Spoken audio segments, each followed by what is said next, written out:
Hello coders, and welcome to How to Fix. In today's video, we'll be focusing on a new bug that you might find challenging to solve. So without further ado, let's dive into today's bug. Let's now execute code 1 to generate the error and observe the outcome. Here's the explanation and the solution to the problem. Please pause the video to read the explanation. Now we'll repair the code and observe the final output.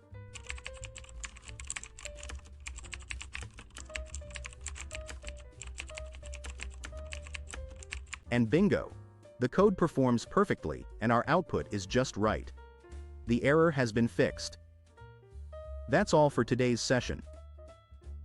If you found this guide beneficial, please like the video and join our channel for more how to fix coding videos. Always stay eager, continue your learning journey, and enjoy your coding experience.